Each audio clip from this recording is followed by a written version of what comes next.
good to see you all. It's a good time to even have this conversation. On the 14th, Honorable Minister here. You come here, and then, yeah.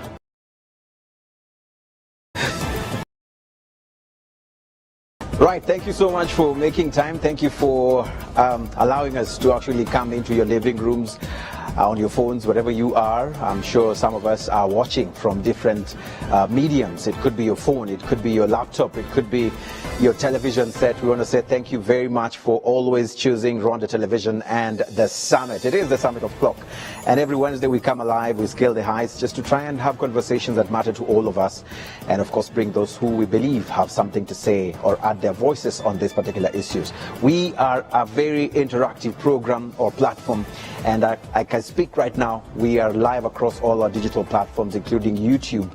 And of course, we will be jumping over there to try and see some of the feedback that you are giving us on the YouTube channel. So please jump in there. It's RwandaTV.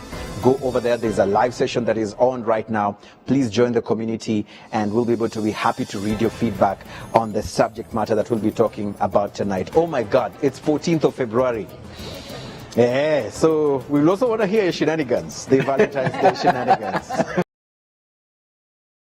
Audience in studio, let me introduce them. But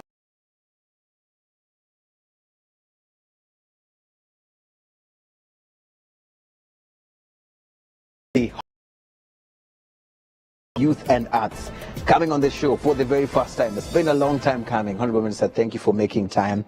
Thank you. She's Honorable Sandrine Umutoni. Thank you for making time. Thank you. Thank you so much. Also with us is Abdi Hassan. He's the Country Director, British Council here in Rwanda. Thank you so much, Abdi, for making time. Thank you for the invitation. Asante sana. And also with us is Professor Ellen Dennis, Co-Curator, Kigali Triennial. Thank you for making time. Thank you for having me. Right. And when I started off this conversation, I said something that made us all happy. Happy Valentine's Day. Happy Valentine's Day to you. Absolutely. But are you saying it, in a real way? But inside you're like, it didn't make sense to us today. Did it make sense to you today? Yeah, you mean it. Happy Valentine's to everyone. Yeah.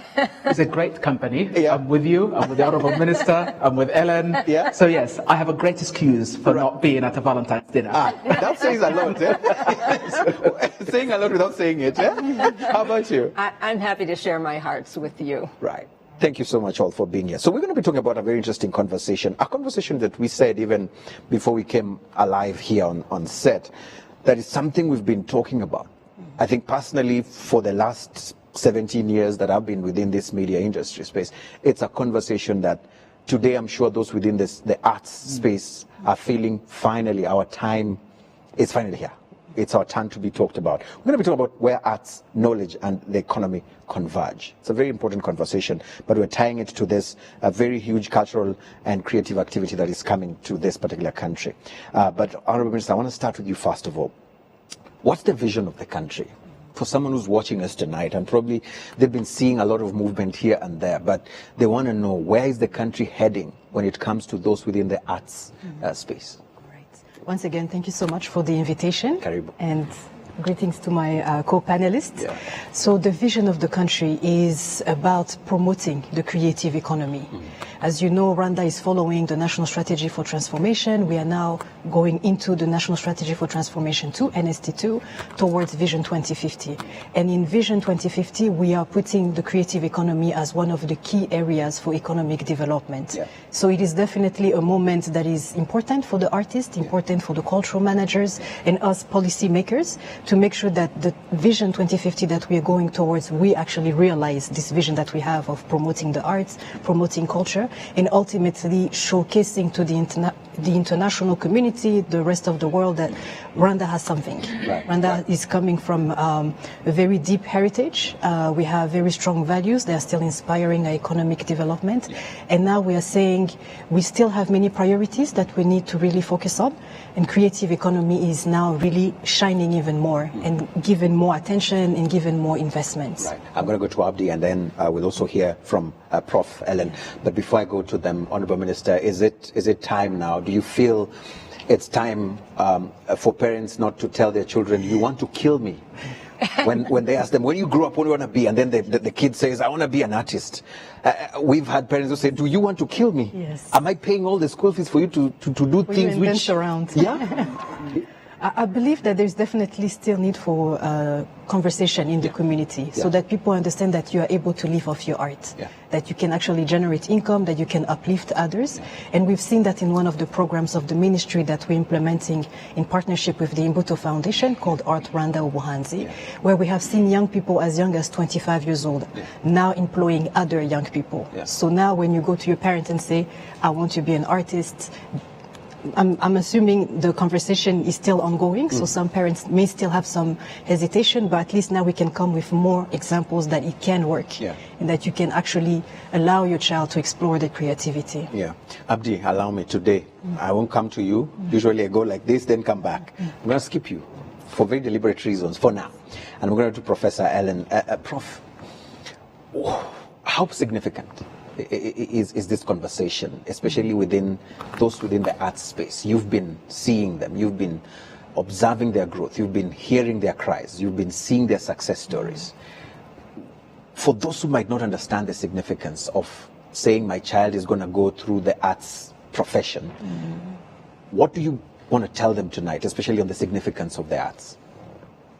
First, I would say I always like to quote a director who I worked with, who is actually the director who I first met, Dorsey Rugamba, when we were working together. Peter Brook, who's a world-renowned theater director, and he says that at its essence, theater is about human connection. And to me, that's always the most important factor. And it's about humanity and shared humanity and understanding each other's cultures and finding what we have in common and expressing that. I think that the question of the economic viability of a life in the arts, it's still a question in the United States too that we're asking, even though we've seen cities like New York, which was my home base, that they've become so dependent on the arts as a source of income for the general population. So not only in terms of the roles that the artists themselves play, but in industries that support the arts, hospitality, restaurants, and so I think generally there's a good reason for a city to support the development of the arts. Right. In terms of individual artists, I can't think of a life more rewarding on every level, intellectually, creatively, and passing on stories. And so I think I can't imagine a richer life, really. Right. And when you say that, I want to come to Abdi and try to understand, because we're still on the face of demystifying, whether the arts are professions or a space where people can be able to build their economy based on or anchored on, or no, we need to actually focus on the other things, which a lot of us have always felt that the technical part is what the economies usually need to grow. From where you sit, what has been the missing link? What has made it difficult for societies, for institutions, to see that there is actually a gold mine, an untapped thing over there within the art space? What has been the missing link? Thank you very much, Eugene. And I also happy to be here. Yes. Wonderful to be on the summit with the wonderful panelist, Honourable Minister, Professor Ellen. But because although I'm from the UK, but I have a African heritage, so I very much recognise the parents who was shouting and saying, do you want to put me in a grave? Yeah. Because you want to be a singer. Yeah. So let me paint a picture of what does it mean in terms of the value of the creative sector and the industry from the UK perspective. So the creative industry in the UK contributed $110 billion pounds in the last few years on annual basis. It contributes around 6% to our annual GDP. That compares to, so one of our biggest things that the UK is known for, the London markets, the financial sector, that contributes 10%, for example. So the difference between those two is really small. We employ up to 3 million people in the UK through the creative sector. It's our 5th largest export. We generate in the region of 20 billion pounds from exporting creative sectors. Many of the well-renowned TV shows, music, films are edited and made in the UK. We are moving now to looking at things such as gaming, looking at technologies, looking at virtual reality. So truly, sky is the limit. And I think the vision that the Honourable Minister paints is an ambitious one. And I'm really excited by the commitment of the government, by how culture and art is given a prominent place, particularly around creative economy in the National Transformation Strategy. So I think the missing link at the moment is around realizing that vision and seeing how things happen. If you don't know you can be a creative person who can do shows, who can do music, who can do set design, who can do, can curate a show. If you don't know anyone in your environment who does that, it's difficult to then say that's what I want to do in the future. Right. So you need to have a role model. Yeah, exactly. Right. Role models, people to aspire to, mentors, all of those things. That value chain is needed so people can, because at the moment, the only thing that people think about is, can I act, can I sing? Right. Then I can do it. Because that's all they've been able to see over years. Yeah. But there are hundreds of people behind the scene who make this possible, who can get it done. Right. We'll come back to that, to probe it even more and try to understand what we need to do to actually tap that untapped talent. Honourable Minister, I want to come back to you. There's this festival coming to the country, the Triennial. Yes. Talk to us a bit about it. And why has it taken long for us to have it? Well, I want to say that it hasn't taken us long. I would say that we had to grow to where we are today to be able to receive this level of artistry in the country. Yeah. The same way that we have seen great development in tourism. You had to build step by step. Exactly, step by step. Today we're having great infrastructure that's welcoming international competition. We had to grow. So today we are at the stage where we have been piling up all the different elements, putting all the steps together. And we're in a position now where the government of Rwanda is partnering with Rwanda Arts Initiative, partnering with development partners like British Council to say, you know what, this is the time. We are going to receive this very important festival, the very first one on the continent, to have more than 10 categories. Usually festivals like Biennale or Triennale usually welcome 2 to 3, performances or different type of, if it's music, dance, literature, what have you. It's the first time on the continent that we are being very ambitious and saying we are going for 11 for the very first edition. Yes. It's not just the continent, in the world, I would say. Globally. Globally, because I have traveled to a lot of international festivals. It's what I teach and it's where I've worked, and I've never seen anything like this, really. Right. And Rwanda is always for fasts. Known for the fast. And the question I want to ask, Honourable Minister, especially building on that fast, is what is the country seeking to achieve with this? So what are we shooting at? All right. So we are definitely looking at creating a marketplace for our artists. Because where do I sell my art, and how do I, like you were talking about parents earlier, how do I prove to my family and my community that I'm not just wasting time, that I can actually make a living? So this will be a marketplace where we'll have producers, artists coming from different parts of the world. We have over 25 countries being represented, coming to Rwanda to learn from the different, art categories that we have, that we will be showcasing, and creating, networks. So we're talking about contract, we're talking about transactions, and there is also a segment of the festival that's looking at art and technology, because we are looking to the future and acknowledging that technology can take us so much further than where we are today. So we're also inviting platforms like Spotify, Deezer, YouTube. They'll all be here.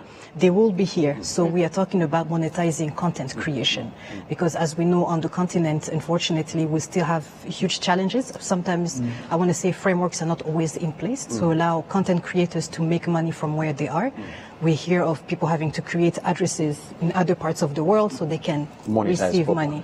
So we're now talking about, let's be serious about the creative economy. Let's put all the infrastructure in place so that, again, if we have this young person saying, I believe in my content, I know I can make a living out of this, then we know how to monetize what the person is talking about. That's one element. Right.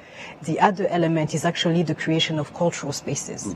We want young people to exhibit, young people, older generation of artists to have the right size of infrastructure so they can highlight or showcase what they have, deep inside of them. So what this triennial will also be highlighting is how do we get to that point where we can build state-of-the-art cultural spaces. The same way we've been doing that for the sports. Now we have amazing arenas, again, attracting competitions from around the world. Now we are saying, if I want to have a theater in Rwanda, what would that take?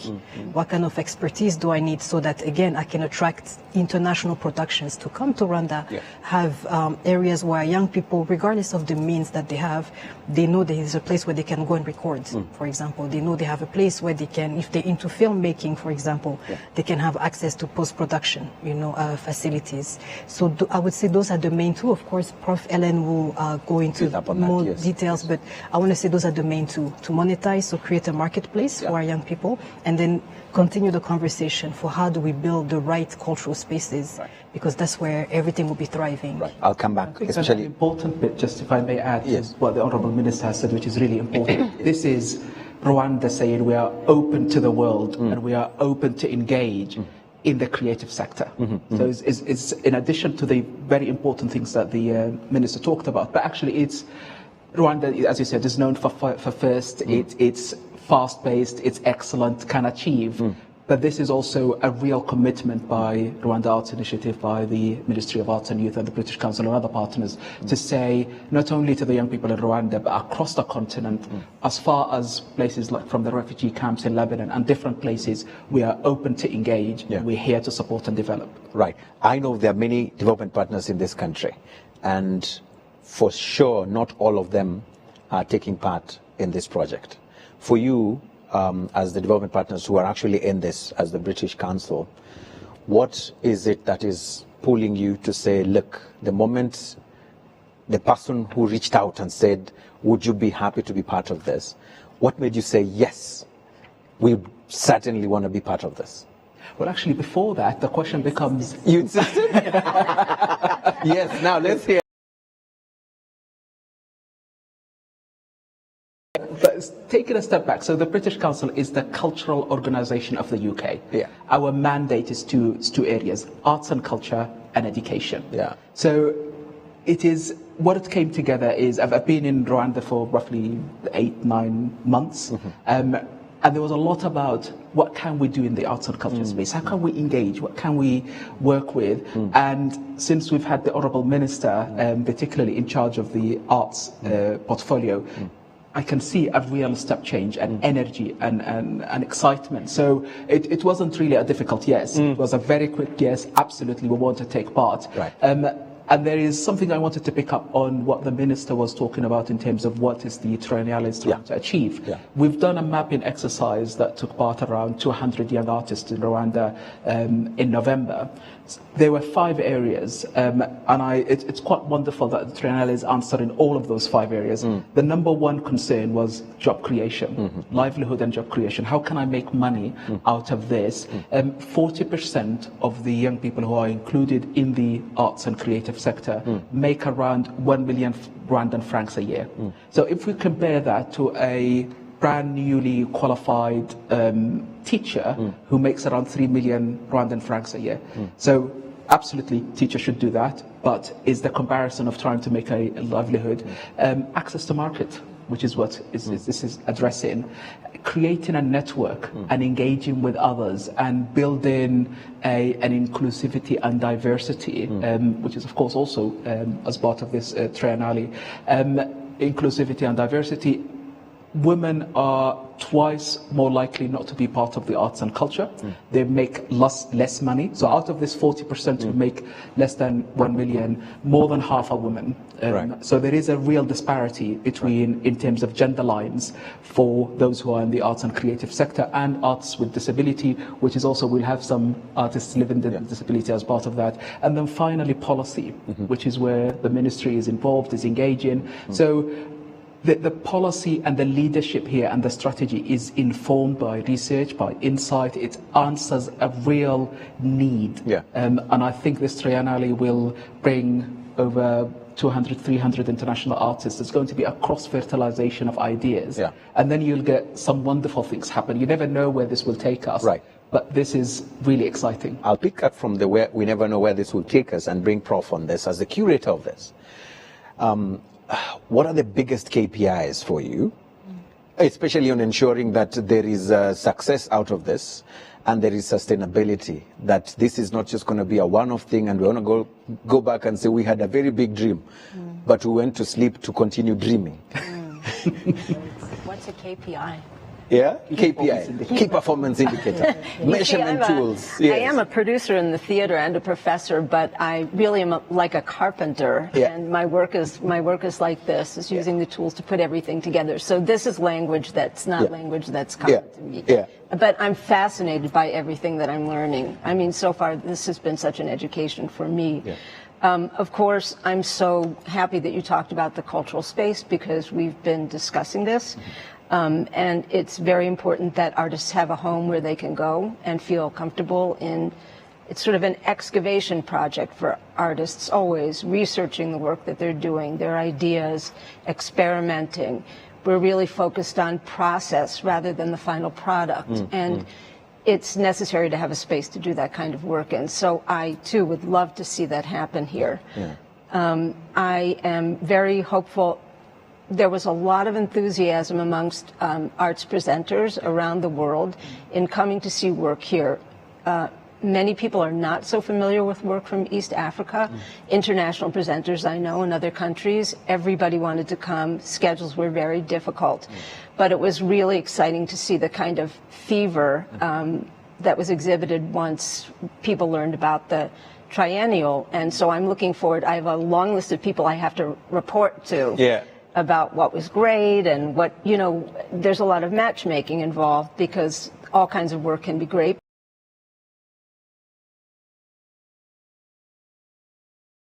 Experiencing each other's work for the first time and the ways in which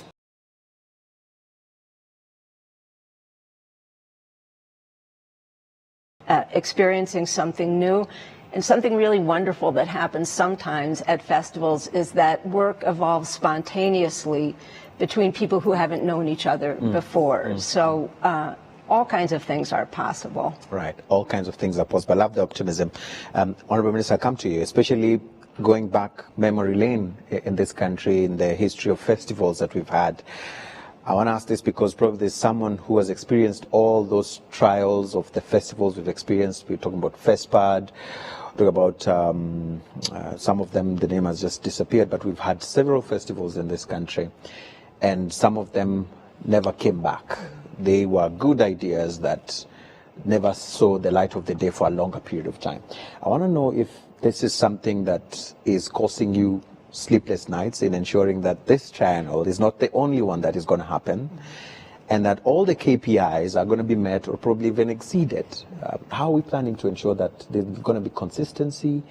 And for those who are probably wondering whether this is going to be something that is going to be sustainable, what would you be telling them tonight?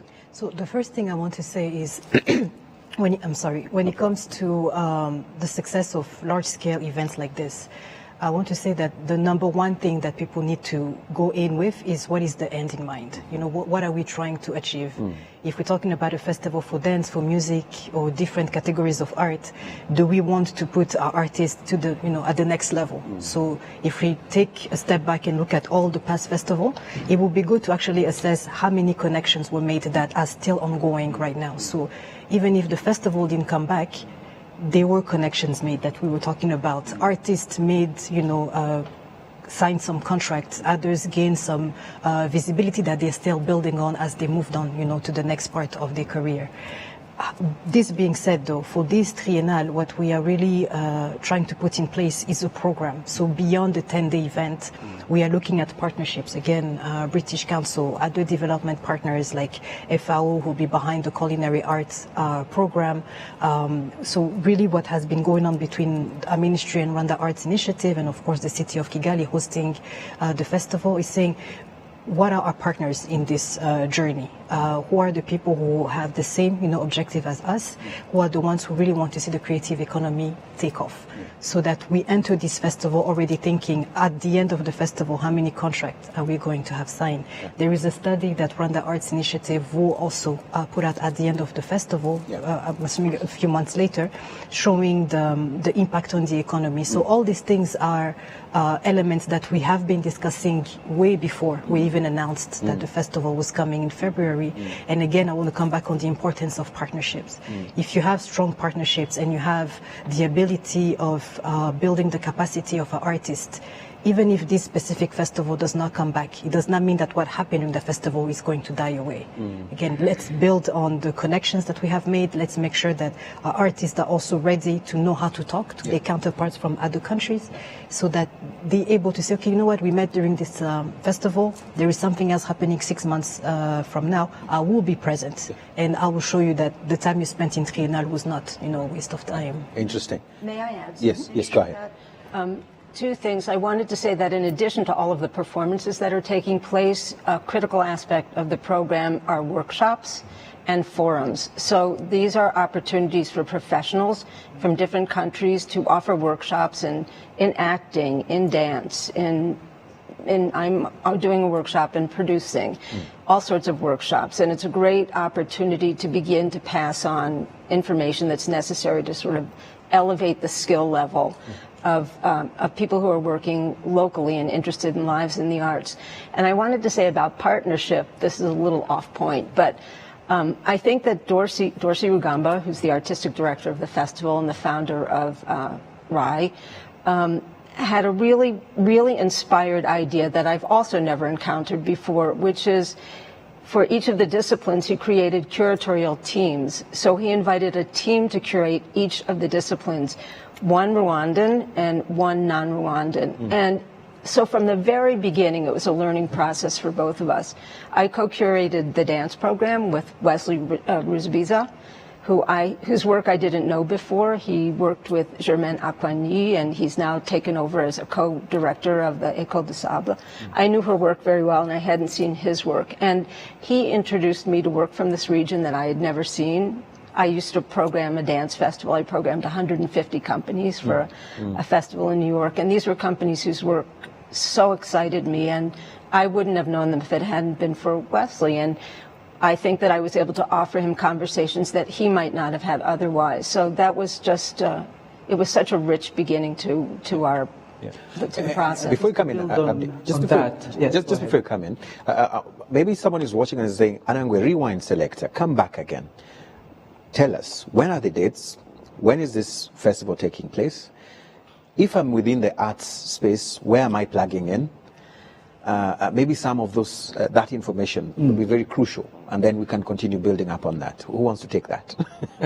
The festival opens on Friday. Yes. Friday evening. To the 25th of February. Go to the website Triennale, and you will find all the details there. And all the details. And I think there was also a press conference that was done, and people can find on YouTube. Yes.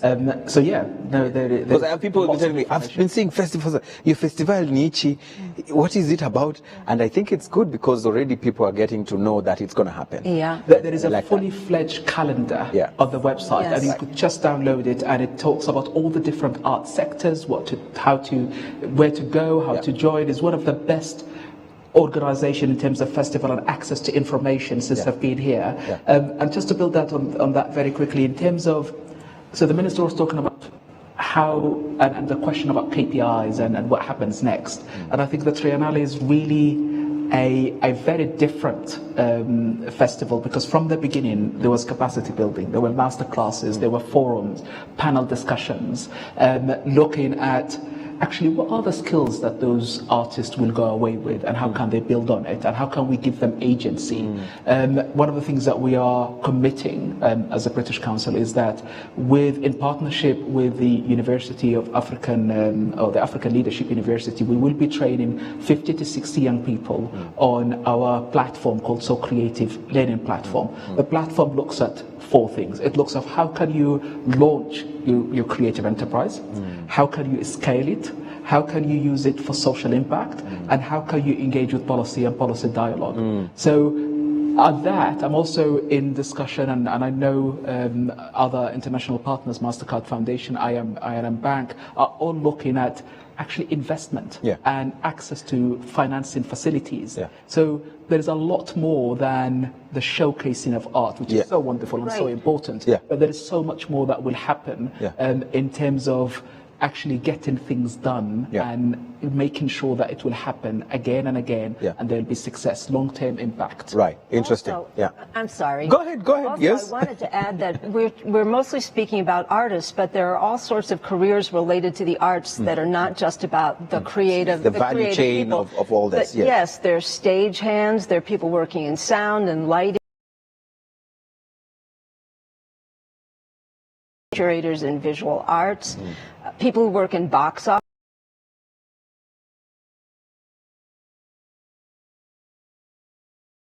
Who are building scenery somewhere else.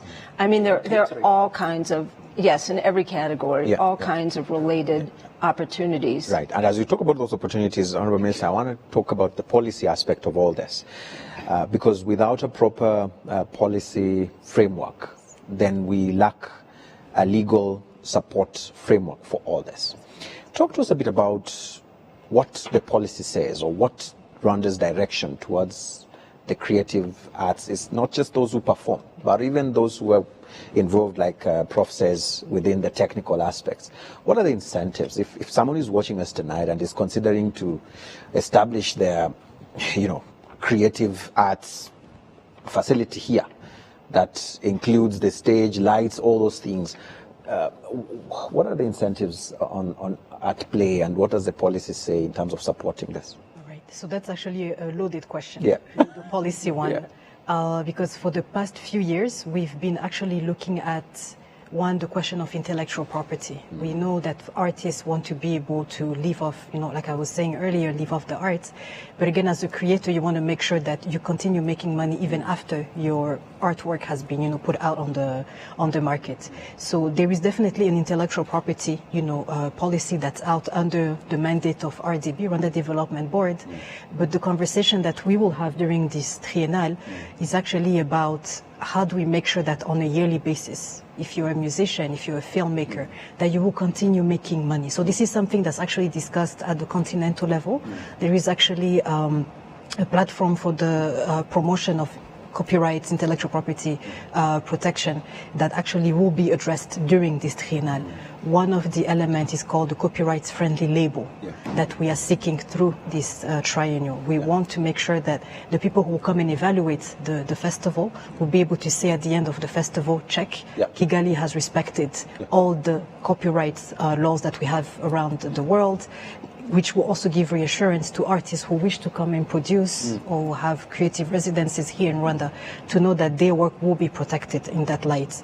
And to us, it's tied again into the larger policy that's yet to be solidified for the creative economy, where we'll address all those different sectors. So again, we have the performers, but then we also have the cultural managers, and we have all the ecosystem around it that also needs to be regulated. We often talk about the managers or the talent, agents. They're also a big part of this conversation. We want to know, how do you regulate how much money they make off their talents, for example? They're hearing this and like, oh my God, they're coming from my pocket. We are looking at the protection of the artist. We want to make sure that the artist is free to create without having to worry about, is this fair? Is this person really giving me what they're supposed to give me, or do I always have to be an artist, a lawyer, a manager, all of these things. So if we're able to structure all of these things, put it in the policy that really states what are the role and responsibilities for all the different people in the ecosystem, I believe that will also give some room to the artists to breathe a little bit and not always be worried that their rights are not going to be protected, or wonder, okay, if my music has been used in the wrong way. Let's say I've seen my song in a movie that I didn't give permission to. They know where to go and claim and have access again to, what's rightfully theirs. Right. Interesting. Abdi, you can both feel free to contribute on that. But I wanted to ask, especially when you're talking about the convergence point of arts and knowledge and the economy in terms of the convergence.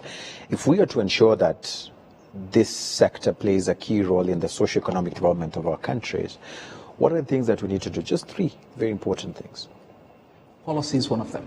So if I may build on the work that the Honourable Minister was talking about. So for an example, in terms of our experience in the UK, and I was talking earlier about the contribution, the importance of the creative sector in the UK, the government actively looked at policies that can support, can engage with the creative sector, whether it's tax incentives, whether it's direct investment, support and creation of spaces for networking, for engagement, advocacy. And I was really glad to see the Rwanda Arts Council here, for instance, which is one of the ways that in the UK it supports arts collectives, federations to engage and to have a voice. I remember meeting the Honourable Minister in when we launched the research I was talking about, which was looking into the arts and creative sector in Rwanda. And the Minister was talking about going around the country at the time and listening to young people. Yeah. So I think one of the key things about policy, in addition to making policies that are informed by experiences, policy is also a co-creation of the sector, of young people. What do you need? That dialogue takes time, and that engagement takes time. Yeah. And we have a real commitment with the Honourable Minister and the Ministry, looking hopefully towards the end of the year for a policy study to the UK, looking at some of our experiences, how are things done over there, and a real mutual exchange. So learning from Rwanda. Rwanda has a lot to offer, as Professor Allen was saying, and also we have a bit of experience in some of those policies and engagement. So policy is one of them. Support in terms of capacity building. So this is where it comes in masterclasses, it comes in engaging. Because if you don't know what you don't know, or how to do it, or where to engage, or how to register your company, all of those things are really key. And then a really important matter is access to finance.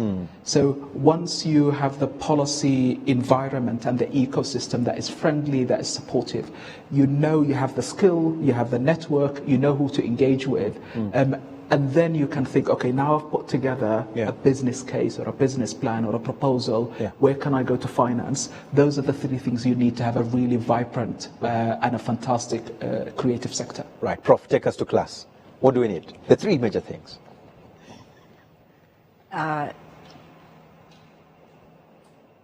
Education. Right. I think it's very important to start early, really early, to let kids know that this is a viable life choice for them.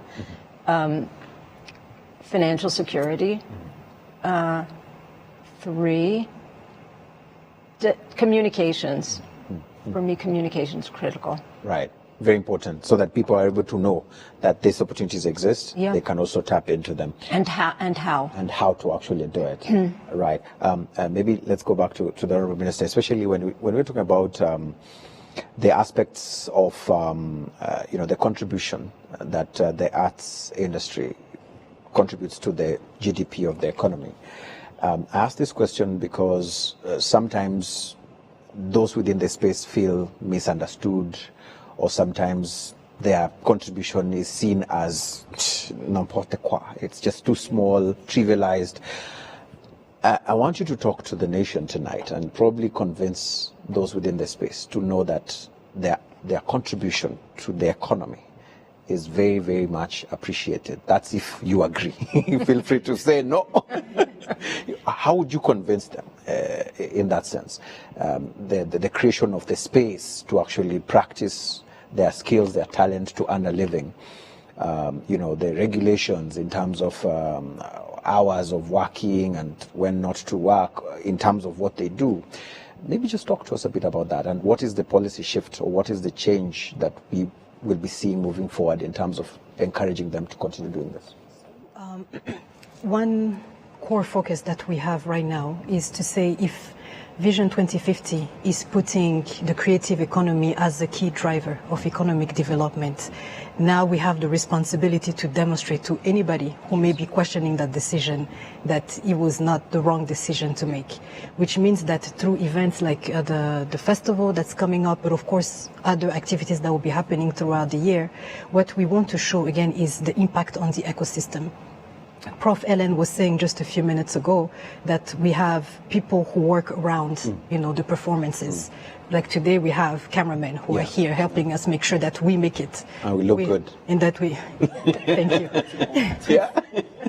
Yeah. We have people who are working on the technical aspect to make sure that the connection, it's wireless, everything is working perfectly, images are rendered around the world. Yeah. So again, when we talk about artists, if I take the example of a musician, he goes into the studio, he's going to pay a producer. The moment he decides to make a music video, he's going to, again, look for a producer, he's going to look for models, he's going to look for people like fashion, he's going to look for makeup artists. And we sometimes forget other things that are also like tied to the creative economy, such as the catering business, the transport business, the security, because you want to secure all the equipment Public that's there. transport, all that. Yeah. Like it's really connected to every little thing, that we have that sometimes we take for granted. So what we will be also working on through this triennial is actually putting out a report at the end of it to say, impact for cultural tourism, how much was it? How do we evaluate it? We'll go we're going to really look all the way to even the taximoto that took one of the artists to his appointment, for example, just to show once again that even if people tend to think that the artists are working for themselves, they are misunderstood. Actually, artists, although they don't always make money as they should, they're actually creating jobs around them. And if I may again go back to the example of Art Rwanda Buhanzi, which is a program that's implemented by a ministry in partnership with Imbuto Foundation, we have seen again young people below the age of 30 years old who have companies today. They have created jobs not only for themselves but for other people. At 25, I didn't have employees. Do you see what I mean? So again, in terms of policy and acknowledging the impact of the creative economy, today the contribution of the creative economy to our GDP is linked to other services. So that's also not the exercise that we have to do, is isolate specifically the creative economy. Right now we stand at about 5% of our GDP. So we are saying if we're going again towards that vision 2050 of having higher upper middle income country in the next few years, how is this creative economy going to get us there? If we know that some people are willing to pay hundreds of thousands for a piece of art, why wouldn't that apply to our Rwandan artists as well? Yes. Exactly. Interesting. Abdi, when COVID hit, artists were among the people who were very affected because, one, their jobs require them to be outside, and we had a lot of lockdowns. And DJs, musicians, there are no shows, there are no performances. What lessons have we learned? And how best can even this triennial that is coming have or address some of the lessons that we need to learn, such that we are not seeing artists get to that particular situation if this was to ever happen again? Yes, absolutely. I mean, one thing I was actually surprised by is how resilient the sector was, and how quickly people were able to pivot, and how people were able to put together plays through video cameras in their own homes where they were isolated, and each can engage and put something together at a film and a movie. So the clue is in the name. It's a creative sector. It's filled with creative people who will come up with solutions with different ways. But the support, the structure that the Rwandan government is putting in place, the capacity building that both the Rwanda Arts Initiative and Imbuto and British Council and other organization is putting in place will ensure the survivability of this sector. And not only actually survivability, but the thriving of the sector to new heights. And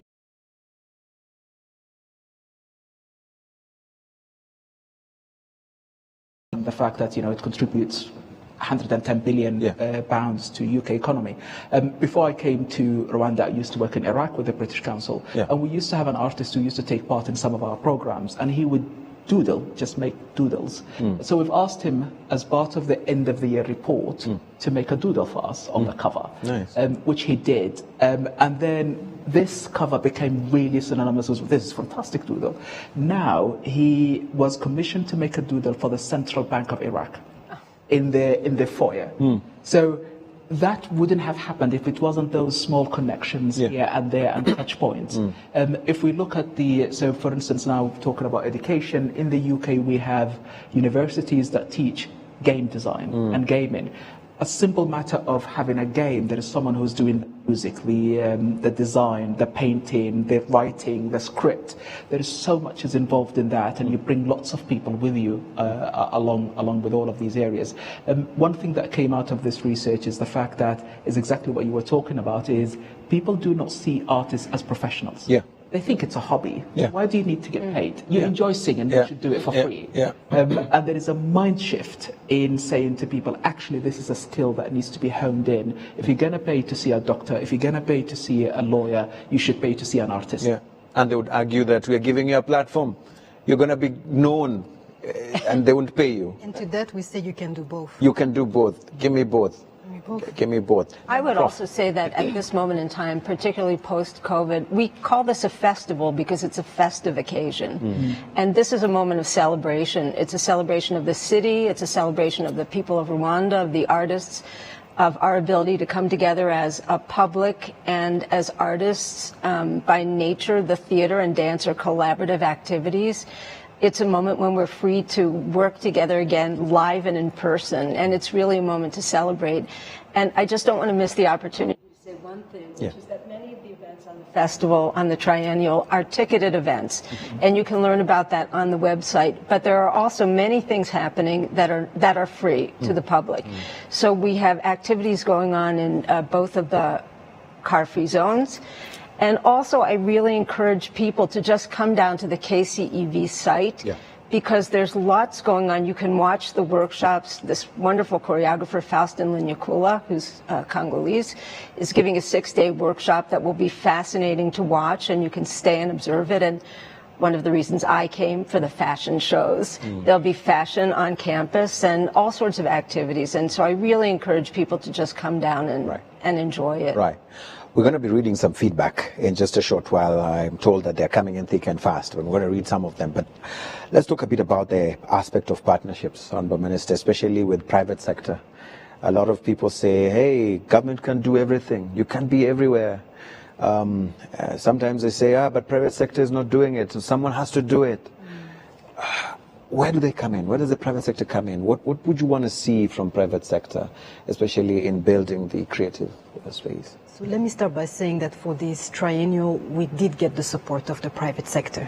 And again, while I'm not able to list all of them today, I do want to say thank you to each one of them for understanding the activity that we were going in and taking a chance on the festival.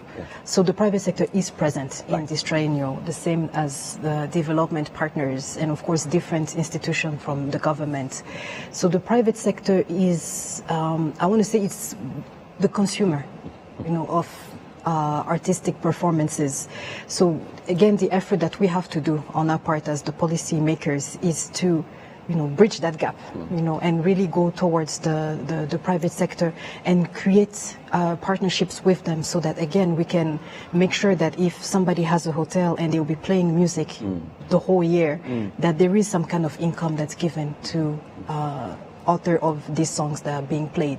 Because you're creating a certain ambiance in your hotel, you should pay the person who's helping you create that ambiance the same level that you are affording electricity, water, you're paying for the person who's painting, those different things around your hotel. So I want to say once again for the private sector, and here I want to go back to what Mr. Abdi was saying earlier, there is a partnership between the MasterCard Foundation and I&M Bank to create a fund for artists.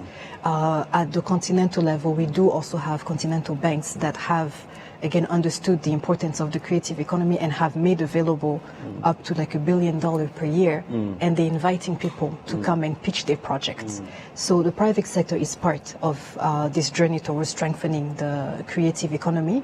Of course, in the context of Rwanda, there is still some work to be done, so that 3 years from now when we have the next triennial, it's a bit easier, to have more people around the table from the private sector. I think with the private sector, the value is demonstrated. It's much easier for them to grasp it. So, a quick example: we've run a program called African Women Storytellers.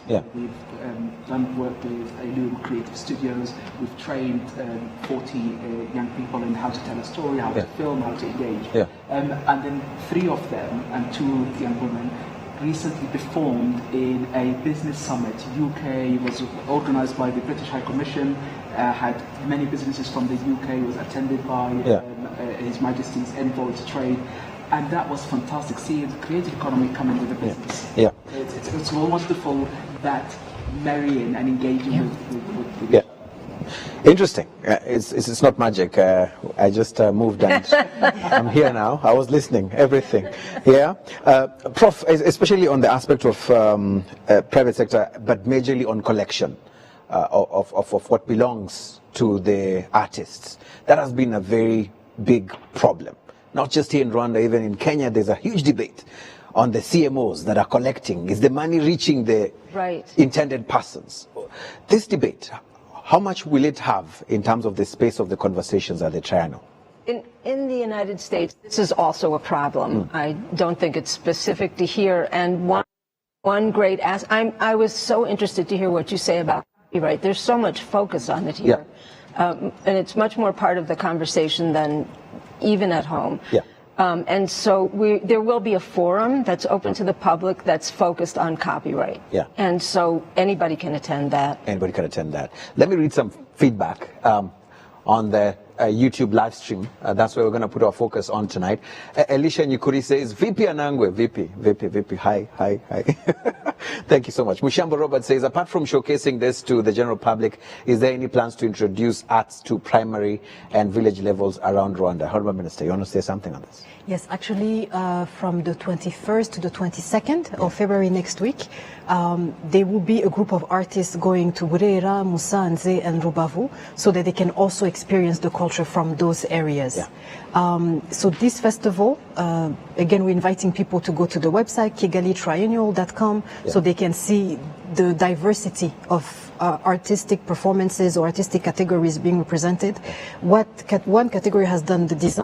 It's going to specific cooperatives. So it's not just about the art of Kigali. We're also acknowledging art forms that are from different parts of the country, bringing this visibility of those designers and giving them a market where they will be able to sell to the international visitors that we'll be having. If I'm not late, can I contribute an idea? Could we have music and drama festivals in schools, inter-school? Yeah? We can talk after this and build up on that. Guys, you heard, it came first from me. We can build up on this together. And you are nice.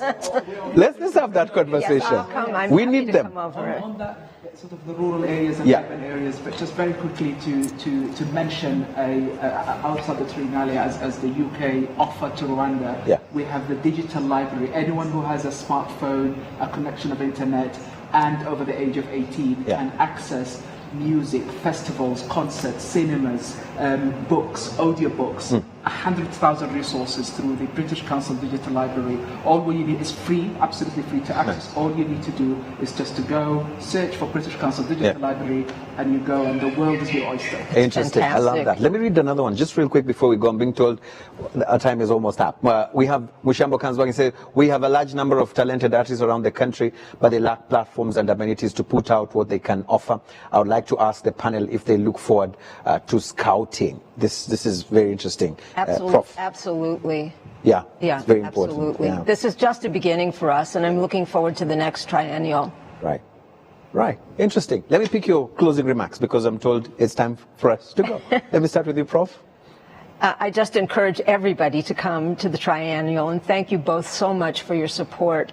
This is my first trip to Rwanda, and I've fallen in love, and I've never met people like this before. Everybody is so warm and so kind, and I'm so happy to be here, so thank you. Right. Thank you very much. Abdi. Thank you very much for having me here. It's been wonderful conversing with the Minister, with Professor Ellen, and I have to say, out of all the different Valentine's Day activities, talking about arts and culture amongst this excellent panel has been a wonderful and a highlight. Thank you very much. Honorable Minister, you have the last word. Thank you so much to our partners, British Council, Rwanda Arts Initiative, City of Kigali, and of course, Eugene Anangwe for giving us this platform. I want to take a moment to thank all the partners who really made a commitment to support this festival. I want to call again on all the artists to please come and support. Right. Thank you very much. Thank you all for making time. And of course, thank you for watching. Thank you for being a part of the program. I always say it's the shortest 1 hour, flies so fast. The conversation ends on this four walls, but it doesn't end across our social media platforms. So we keep talking. The hashtag, as always, is the Summit RW. 16th to 25th of February. Please be part of this particular festival. Get the details like you had on this particular program. We'll see you again next time, same place. We want to pave way for the news that is coming in next. As always, my name is Eugene Anangwe. Thank you for being a part of the show. Thank you so much.